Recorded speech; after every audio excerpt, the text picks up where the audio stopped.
It was great to see how many people came out tonight. That was pretty cool. Even though we couldn't be on the football field, but I was glad we moved it inside and just didn't cancel it altogether. But I loved being able to share my story. I was actually super excited when I got asked because that's new for me for sure. But yes, I really enjoyed being able to share. How much of a privilege was that, to be able to tell your story and how it aligns with what the gospel of Jesus is? That was crazy. I feel like just the timing of God's plan for me has been so much. Just like I talked about how the lady came up to me and said God is going to give you the opportunity to continue sharing. It's been amazing because it's one thing after the another, and I just find myself talking about Jesus and sharing His word, and it's amazing. Tell me, when you're competing, how your faith, how Jesus Christ affects you. Are you mindful of that when you're making that dash? Yeah. Definitely a prayer before every race, and just that team,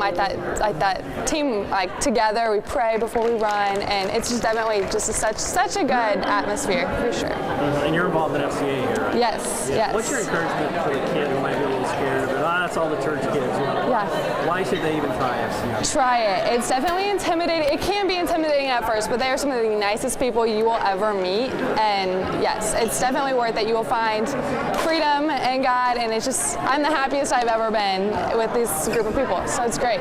There's always, I guess, a little bit of nerves initially. I don't really enjoy public speaking that much, but I've gotten a lot better at it, I guess, over my course of being in high school. I was homeschooled, so I didn't really have a lot of experience with it beforehand, but I kind of enjoy talking about my relationship with God to people. I've actually considered going into a career in counseling and stuff, so I really enjoy relating. Usually I like to relate to people one-on-one, but relating to a large group of people is also pretty cool. So. When you're talking into people with the truth of the gospel, how affirming is that for you? It's usually really beneficial for my faith as well.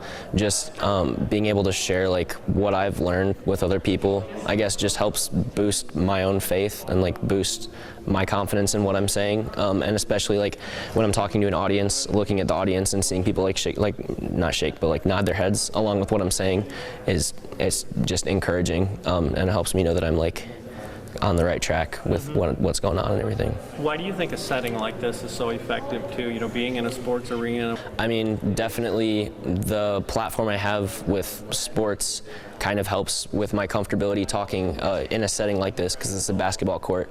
And I know a lot of people who come to these events might not necessarily be comfortable in a church setting.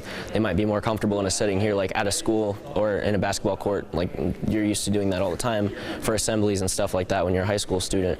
So having the opportunity to do things like FCA specifically in these locations is beneficial to a lot of people because it allows them to be in a comfortable setting while hearing about the gospel, which is obviously so important, and you want it to get across to people in a way that's comfortable for them to hear. How has this affected your faith? Has it emboldened it, because you had to prepare, you wanted to make sure you had it right? Yeah, I actually heard about, I was asked to speak about this yesterday. I was sitting at a table in my 6th hour class, and Anna came up to me and she's like, hey, do you want to give a testimony tomorrow? And I was like, oh, okay, cool. But it kind of was convicting to me because I talked a little bit about getting off track on my own personal journey for a little bit, and so it was kind of convicting to me, and I think it's going to help me get back on the right track.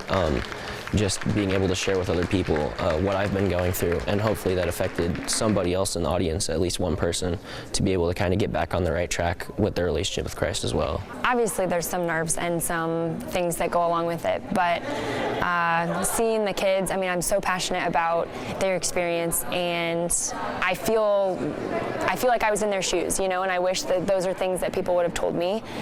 They're truths, but they're truths that people don't like to talk about, and I think the most important thing was they're constantly bombarded with false truths, and they're not all necessarily bad things, but they're not the most important things. And so just reiterating that to them and seeing their face and seeing them say, yeah, thanks, that's what I needed to hear, that's good to know. I think it's just why we do it. Who knows, maybe you planted seeds, maybe somebody makes a decision later. How important is it to continue to pour the gospel into kids we love, and anybody that we love, or don't love, I guess. But, you know, how mindful of you are that, the way you live your life, and to have opportunities like this? Yeah, I think it's more important than ever. Like I said, there are so many other outlets that the kids are exposed to that I can't even fathom. And I think having the genuine relationship with them, I think we have more of a platform than we realize, because they're getting so much of that, those false relationships, or just those not sincere ones. And so the fact that I can communicate with them face to face every day and go to their sporting events, and they see me teaching, they see me out in public, they see me in the community, and I love living in the community that I teach in. I think it just is a real testimony to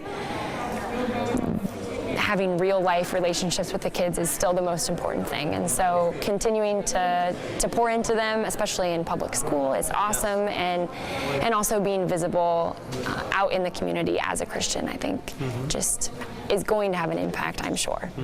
Well, and events like this, the combination of sport and the gospel, being in a place that some kids will never be on the court playing, I guess. Right. It's a weird reverence sometimes to football fields and basketball courts and things like that too. Why is that such a great fit, you know, as you pour into them, and it seems like minds are put at ease, those kind of things? Yeah, I think and I mentioned this in my talk, but I think the athletic mindset is something that is unique enough, but also something that you can really speak to, and they can relate to other people who have that same goal setting or that same gamer mentality. And I think that pairs really well with getting the kids charged up, getting them involved, and getting them passionate about something other than sport, and seeing how that aligns with the gospel and just living a more Christ-centered life. I definitely see the comparison, and I think it fits really well.